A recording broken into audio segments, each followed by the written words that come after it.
Hey everybody, welcome back to my channel, WireDogSec, back with another video for you guys. And today's video, we're going to take a look at this room on TryHackMe called Annie.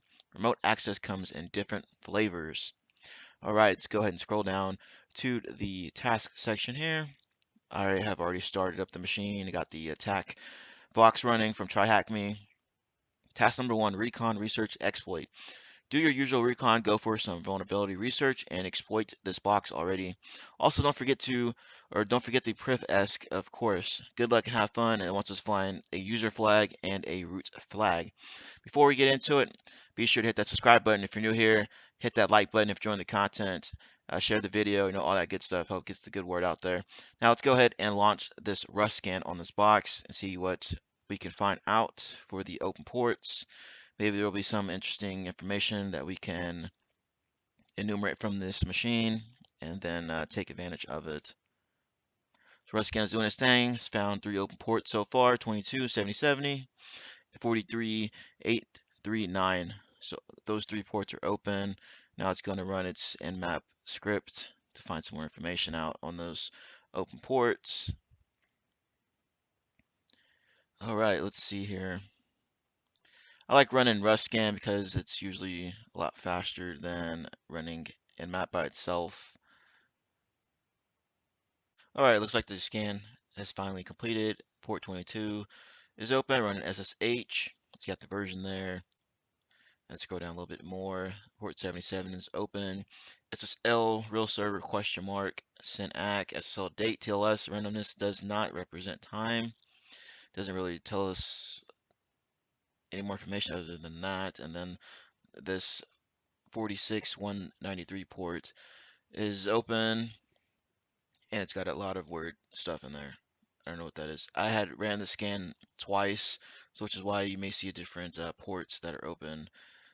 Anyway, going back into it, I couldn't really find out anything else on how to exploit this thing, so I had tried to go into it manually through a web browser, and it wasn't working. I even tried seeing if there was some kind of certificate or whatever, and there wasn't anything there to look at. It said something about TLS and the scan results, so I went ahead and used OpenSSL to connect to it, and then it pulled back some more information on it here, self-signed certificate stuff, and it says subject equals CN, any desk client, so that's very interesting. So let's go ahead and pause the video and do some research on any desk clients vulnerabilities, see if you can come back with anything here. All right, we're back. Now I did search exploit to see if there's anything in regard to any desk already on this box here, and there wasn't much of anything. A couple of exploits here, but it's not what I wanted. I wanted some kind of RC or something so I can get a shell in the box. So I had to do some Googling.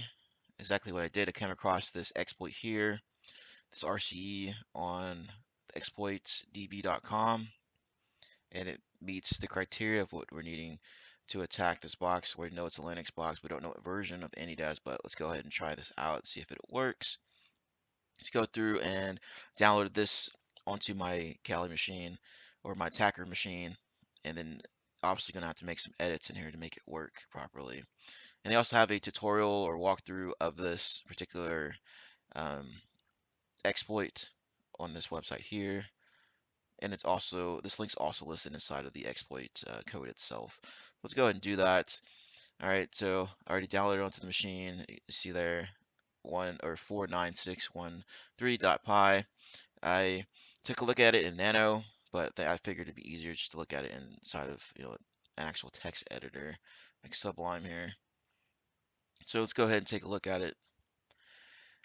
Exploit author's got his name there, date, all that stuff. Of course, running in Python. And IP here is going to be the target machine, which is the IP address here is the target IP of the machine I'm going to attack, and then it's going to use this port 50,001.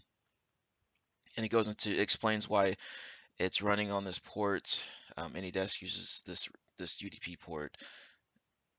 All right, so let's go down a little bit further, and of course, you got the MSF Venom command to enter in order to generate that shellcode, and I've already replaced it out of here and saved the file. So I'm gonna get ready to run this. All right, so that's done. Went over to Netcat, started up listener to get that prepared. Let's go ahead and fire this off.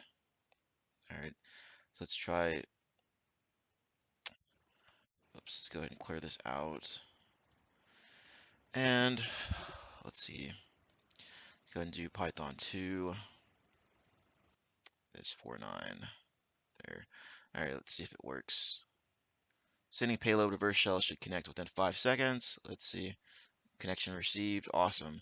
Let's go ahead and do an ID on it.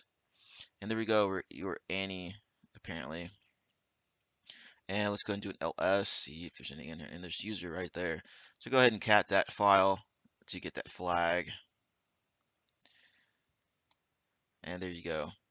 There's the first flag. Now we got to find the second flag, which is root. I assume we're going to have to escalate privileges in order to become a root user, and then find that flag in probably the root's location of the box somewhere. So let's go ahead and try that.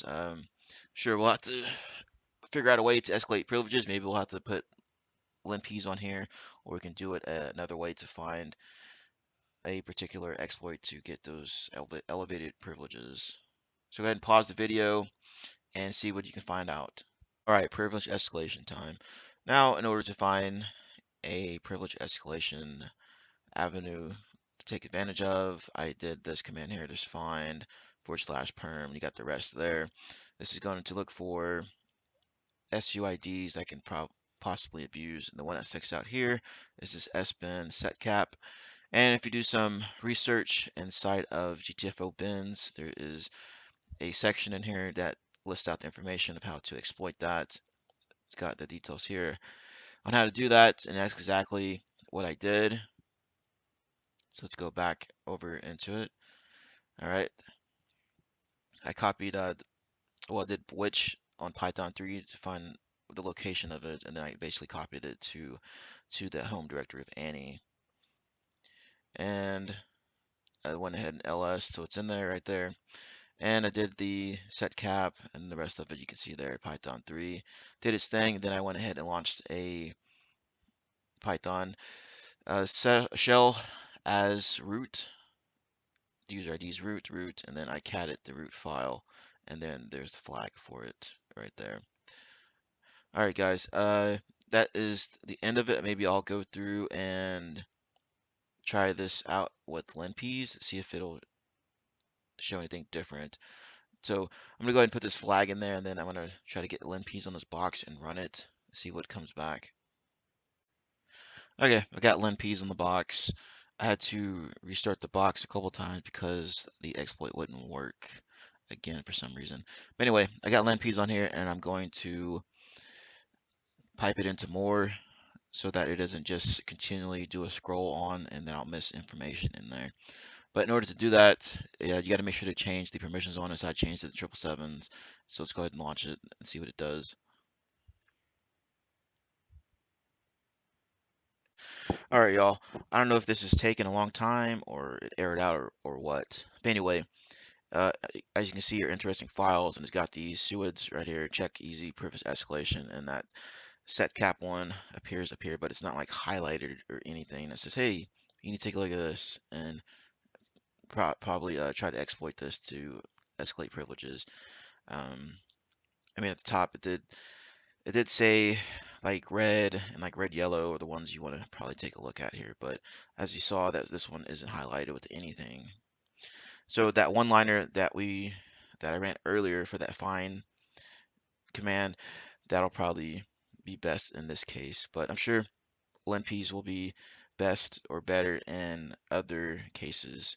All right, guys, if you enjoyed the video, be sure to hit that like button, subscribe to the channel, hit the comment section below on your thoughts and opinions, and as always, thank you for watching. Have a nice day. See you later.